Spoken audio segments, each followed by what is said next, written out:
welcome to Antkast by Ant Group. It's a podcast that brings you deep into conversations with global thinkers, innovators, and entrepreneurs on groundbreaking technology and how they're shaping our lives for better or for worse. I'm your host, Paul, coming to you from Hangzhou. So, depends on how you look at it, the entertainment business can either be one of the most exciting and fascinating fields or the most intimidating, especially with technologies like social media creating new platforms and strategies. It's easy to get lost and feel disoriented. In this episode of Antkast, we are excited to have Nicolas Bonard, CEO of Montreux Media Ventures, to talk about how he adapts to new challenges and opportunities in his 20 years in the entertainment business.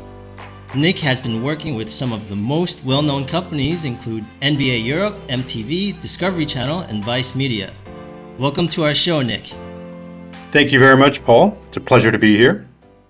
So, besides what I mentioned in the brief intro here, Nick, could you tell us a little bit more about yourself and your career? What brought you into the live music business? My background is in media, really, and I'm originally from Switzerland, from Montreux. So I got involved in live music quite early on because the festival was actually held in the same town and had been for a number of years. So I worked there as an intern, was very from the get-go, very interested by music, by media, by this whole entertainment industry. And that's how I kind of first got involved. And then very quickly behind that, after I finished my university studies, started working for media companies. Switzerland's a very small country. So I had to travel to find those opportunities. The first one was at the NBA, the National Basketball Association, and I started handling TV rights for them across Europe, based in Paris. And then I moved to London, where I worked for over close to 20 years in media, working for MTV Networks, Nickelodeon, were all part at the time of Viacom. And then off the back of that, joined Discovery Channel, Discovery Communications, and then obviously most recently with heading up Vice Media in France. And whilst throughout this career, I always stayed in touch with Montreux, with the founder at the time, and then subsequent management, helping behind the scenes where I could, and sharing my experience. And over the years, kept that close relationship going. And about 3 4 years ago, I was invited to join an advisory board, and that's how I really got back involved directly into live music. Great. So I know you're a veteran in the music and entertainment industry, but perhaps some of our audiences aren't as exposed to the idea of live music or concerts. So let me start with a rather simple question. What makes live music enjoyable to you as opposed to streaming music online, for example? Live music is live music, the physicality, the emotional relationship between the audience and the artist is what makes live music so special. And I think that's something you cannot convey through live streaming. You can film something, you can try to convey that emotion, but there's nothing as real as being in an audience and listening to a band, an artist, whether it's rock, jazz, hip hop, even classical music. There's that communion between the artist and the audience, but also just the whole experience. And it's really the experience that you cannot really convey through live streaming. Mm. Yeah, it's something you really can't imitate unless you're actually there, right? No, absolutely. And feel, you have to feel it. And I think that's something that's very difficult to stream, the emotional and physical sensation. Okay, so despite being called the Montreux Jazz Festival, we know that the festival is about more than jazz now. In fact, it features things like EDM and hip hop now, right? Is that something that was recently brought in, or has that been around for a while? That's been around for a while. Even though the jazz festival started as a jazz festival, like the name says, very quickly it embraced other forms of music, especially rock and roll. Very early on, with Deep Purple performing there. The song "Smoke on the Water," which is an emblematic rock song from Deep Purple, is actually written about Montreux, the jazz festival, and the fact that the casino was burning. And over the years, you've had, Aretha Franklin, you've had Nina Simone, you've had Motorhead, Elton John, Adele. It's diversified and become all types of genres are welcomed and embraced. And this year we had a lot of sort of young up and coming artists, including Wet Leg, Stormzy. So it's really sort of a multi-genre festival, and it's about the celebration of music and all types of music. So it sounds to me that some musicians actually brought themselves into fame through this festival. Is that true? Or um, how do you choose the artists in the first place?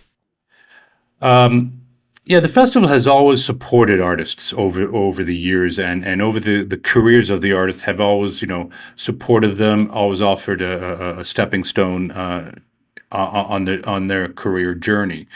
Um, so Adele performed there, a very young Adele performed there on her journey to become a superstar.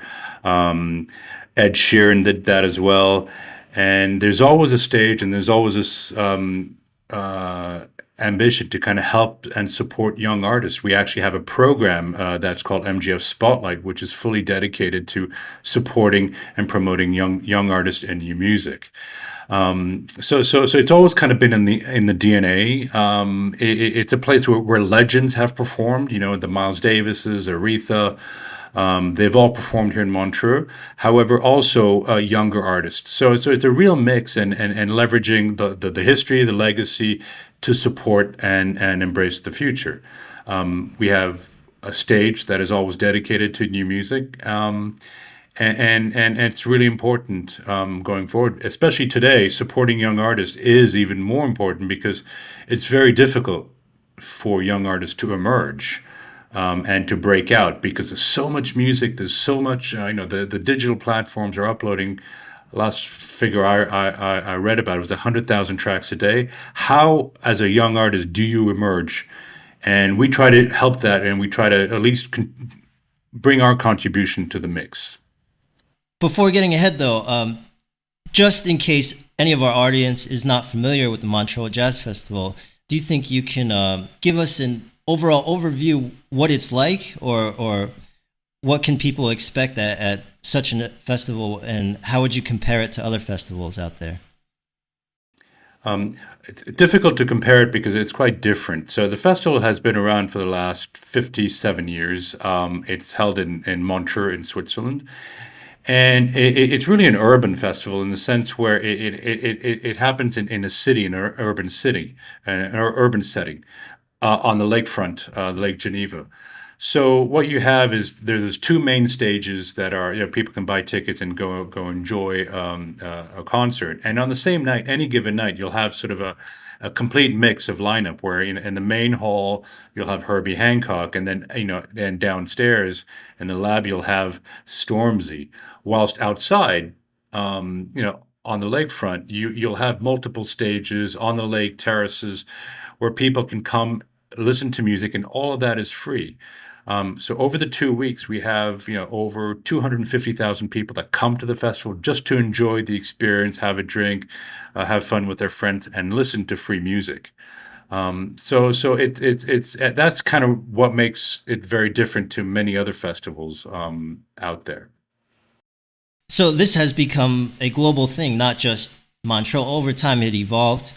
And could you talk a little bit about that? Like, how is it now in comparison to how it was back in the '60s or '70s or even '80s?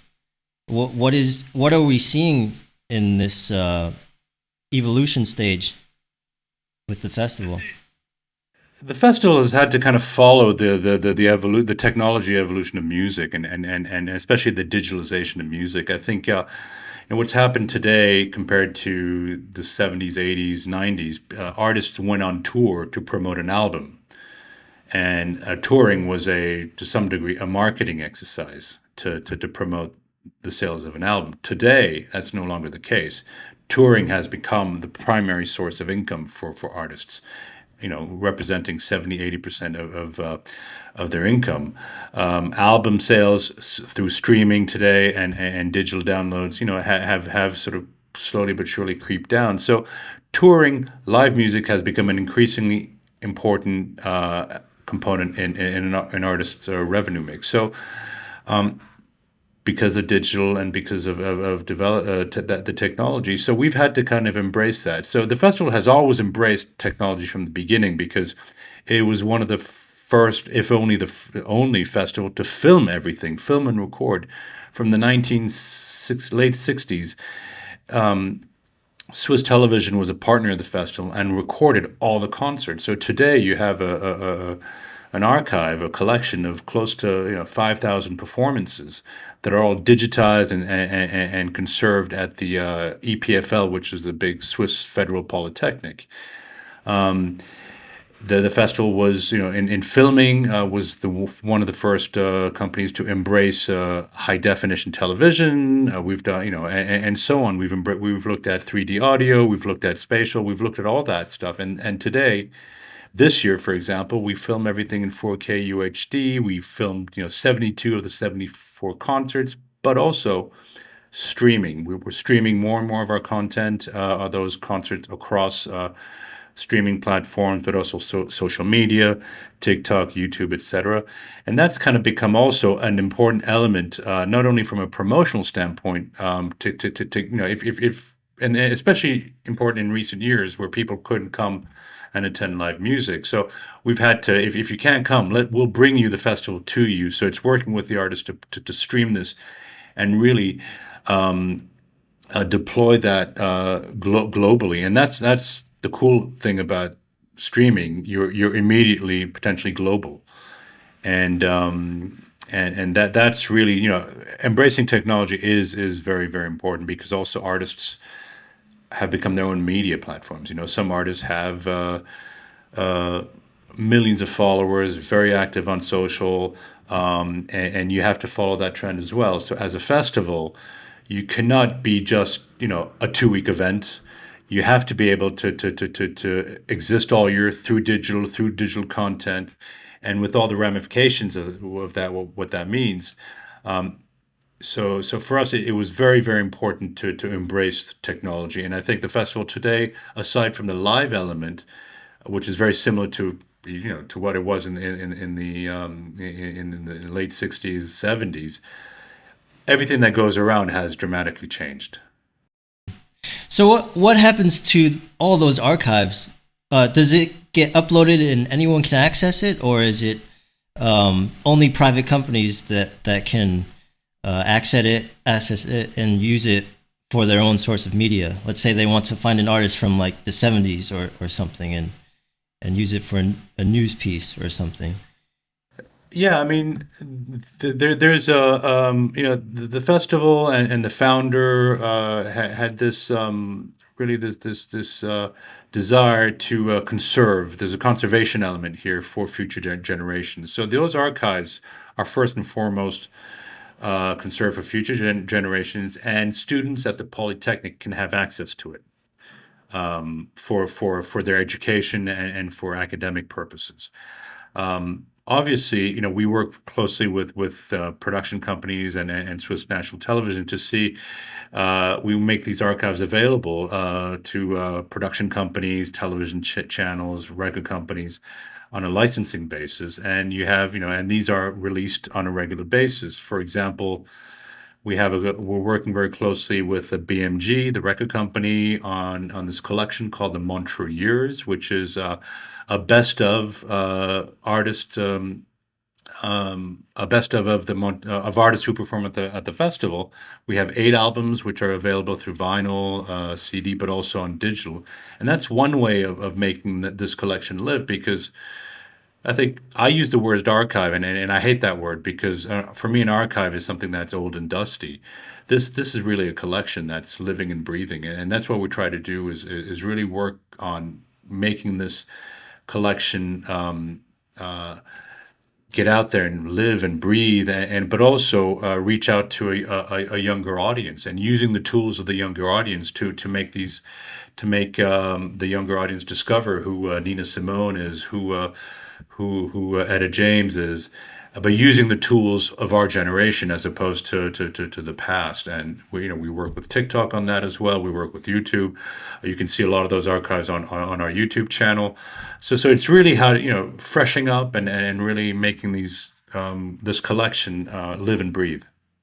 As it seems now, a lot of companies are trying to reach a younger audience, and in doing so, they need to go digital, including Ant Group with our company as well. So that being said, what seems to be the biggest challenge with you guys in going digital in this whole transformation process? For us, it wasn't only about going digital. I think it was taking a little step even further back. Is looking at a festival or any kind of event business, where you have a situation where the festival happens over 2 weeks. You don't exist before, you don't really exist after, and your whole financial risk is concentrated on those 2 weeks.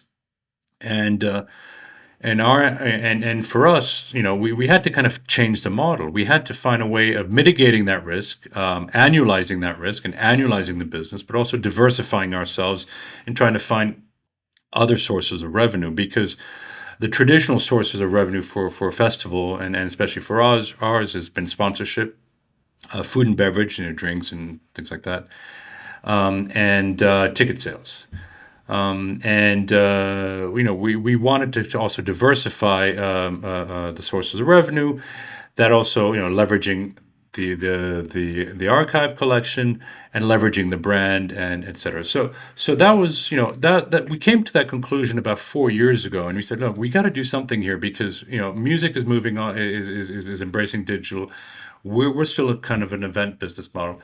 Let's find a way of diversifying this and mitigating and future-proofing the festival. So what we did was, the festival is a foundation. So we created a separate company that would lead that transformation, which is Montreux Media Ventures, which is a company I lead.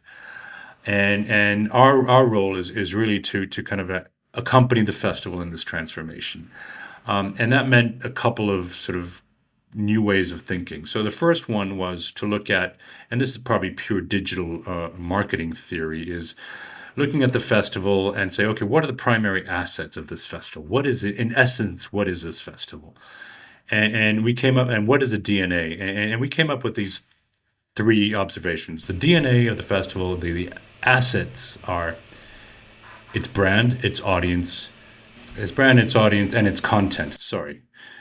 Those three assets, and those are the fundamental three assets. And what are we also? We are not a music festival. We are a company, a cluster of companies that produce musical experiences and content. And once we've kind of put that in our head, we'll say, okay, three assets. This is our mission. That kind of just sort of put us in gave us a new way of thinking the model, where where the festival became just one element of a diversified portfolio of businesses or opportunities. And off the back of that, we looked at we looked at our audience and how do the younger generations today consume musical content. Three conclusions. The one was streaming. It's a lot on streaming, a lot on YouTube. The second conclusion is multi-screen. So it's but smaller screens. It's no longer the television in the middle of the living room. It's really smaller screens, which also had an implied we had to change the way we produced and filmed the concerts, because you had on a small screen, sort of a traditional television production puts the artist in a very, very small. We had to be a lot more immersive, a lot closer. So that had an incidence on the production equipment, on the cameras we used, on the directors we used. And then the last thing is music viewership is going down. On YouTube and on a different platform, it's going down. People are no longer watching full-length concerts. They're watching less and less. And they're also watching mostly behind the scenes sort of lifestyle of music content as opposed to straight performances. So we had to, so that meant a very strong shift in how we captured content, and therefore we had to film. We film for digital, we film for mobile. We're a lot more about immersion, and it's how do you lead that transformation once you've kind of done that, and that's kind of been our challenge over the last 3 years. And recent events have allowed us to accelerate that because you know Yeah, I wanted to ask you about that. With the huge economic downturn, it seems is go this type of business, is this more of an opportunity, would you say, or is this still a major challenge? I think it's a major challenge. It's an opportunity and a challenge because obviously recent events have led to streaming has become more and more important. The fact that we're actually doing this on online and streaming today is the fact. Now we've streamed concerts and where there was a sort of a need and a requirement to stream, and I think today. I think the lesson is I don't think streaming is the I think this streaming we have to be very careful in how we define streaming because it for me the value is not in the everybody's tried to monetize streaming and so this is kind of the revolution, it's going to kill live concerts, which I don't think it has, and I don't think it will. The value in streaming is not in the actual stream itself. I think it's a mean of artists to kind of deploy and reach a new audience, and it has to be seen in that context. And streaming only works if, especially in music, if an artist has already an engaged digital audience. So it's one thing, and you need big names. It's one thing if Dua Lipa or Ed Sheeran do streaming. It's a whole different situation if it's a much smaller or unknown artist. So I think you have to be very careful on in terms of defining the value or the opportunity of streaming. I think it's one of multiple of factors. So, how do you envision the future of music festivals? Do you think they'll become more digital? I think music festivals will become.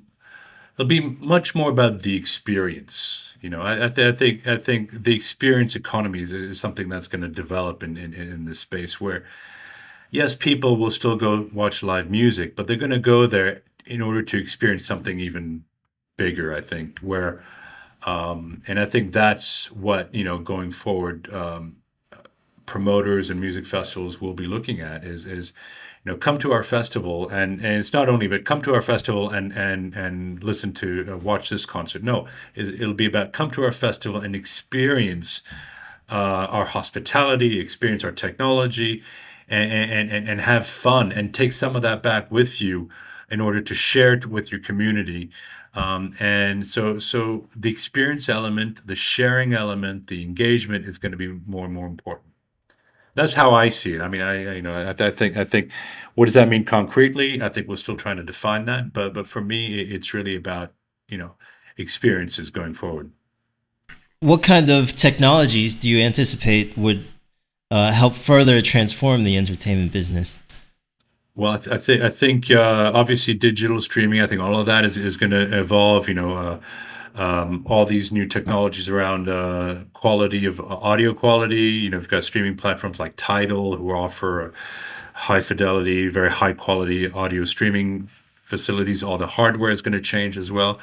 But even with blockchain and NFTs for ticketing opportunities, and I think music has always kind of been one of the first industries to embrace it, rightly or wrongly so. But and there's so many elements of points of contact with technology that the music industry from the actual performance, from the audio equipment, from the video, from the audience experience. So I can't say that there's one. I think it's a group, a series of innovation that will change that. And at the end of the day, it's about the audience uh, and the artist.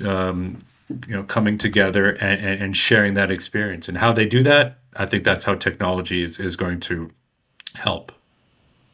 So, I recently saw that the Montreux Jazz Festival was adopting NFTs as well. I believe you started selling them in 2022. How's that going so far? I think NFTs offer an interesting economic model for artists who are able to monetize their content and monetize their IP in a different way. But also with the fact that through the secondary and tertiary market they can still be generating income, and I think that's an interesting opportunity. I think that a lot of has been done in NFTs in the last 18 months. I think not a lot has there's some that have done really well, but I think the majority have been not that great. For us, we see NFTs more as a as an opportunity to engage with a new audience. So we offer free NFTs of our posters. Last year, our poster was offered as a free NFT. I think there were about 25,000 people claimed that. We're going to do it again this year in spring. But for me now, with everything that's going on in the crypto space, I think NFTs have become, it's about collectability, and I think it's about um, I think the graphic side of things is sort of artwork that's quite important. That is going to, for us, that's the opportunity. NFTs of music stems and things like that. We're not, as far as we're concerned, we're not there yet. But it moves so quickly that tomorrow it can be it'll be something else. But I think again, it's important that we keep engaged. Yes, it's a very That we gray keep area. engaged, and yeah, exactly, yeah. So, from my understanding, you will have a festival in Hangzhou, China in 2023. Considering that this is a very large tech hub with a lot of mobile savvy users, I reckon this market seems to be one that would align very well with your business, right? I think, yeah, I mean, for us, China, having a presence in China is very important. Working with, the folks at Montreux Jazz Festival China has been very important. I think that festival has a presence on Chinese social media, I think, since 2021. And China, generally speaking, has been for many years one of the fastest growing music markets, and at that in the world. And I think there's a lot of music there between some more traditional contemporary to all the contemporary EDM stuff, and for us, being able to help and support Chinese artists on site is an important mission, and I think if we can do that, even in a modest way, that's really what we're about. And the festival is about embracing all types of music, and I think we're really looking forward to next year when we'll be it'll happen again. All right, Nick, what two jazz musicians would you recommend to the audience and why? It's an interesting question. I think I would definitely pick some from the past. I mean, I think that's important to kind of looking back at the past. So my personal favorite, and I don't know if you can define that her as jazz, but she certainly comes from that tradition. So Nina Simone is number one, and that is a very important artist of the past. And in terms of an artist of today and the future, a guy called Jamie Cullum, who's a real showman. So those are the two artists I would recommend. So one from the past and one from today. I imagine these two have helped shape the festival, right? Nina Simone, certainly. Nina Simone, I believe, has performed four times, and there's a bunch of recordings out there of her performances here in Montreux. And she had a special relationship with the founder of the festival, so that is an important link. And Jamie Cullum, same thing. Again, started performing here very early. The audience embraced him, and I think certainly the festival has contributed to his journey. So yeah, definitely. Which other musicians in particular have helped shape the festival to be what it is today? Yeah, and it's a plethora of musical icons. I mean, we just mentioned a few. Aretha Franklin, Miles Davis, Nina Simone, B.B. King, Prince, Elton John. And then some of the on the sort of the younger artists at the time, the Adeles, the Ed Sheerans, Wet Leg. I mean, the list is long. So it's difficult to kind of give you, these are the iconic ones because it really goes back a long time. And again, it's whilst it started in jazz, very quickly became sort of not only about jazz, it became about all forms of music and genres. How big is the Montreux Festival today in comparison to how it was when it first began in the 60s? It's grown exponentially. I mean, I think this year as I said, about 250,000 people that come to the festival just to enjoy the atmosphere, the vibe, and the free music. 70% of that is under the age of 30. So it's a young festival, even though it may have some connotations of being a little older, etc. And we sell every year over 100,000 tickets. So it is become quite a considerable machine as opposed to the past. Yeah, and it's evolved through multiple incarnations. In the '90s, it was the co-producer of the festival was Quincy Jones, and at that time, that's when he introduced hip hop to the jazz scene, and that kind of led to some developments who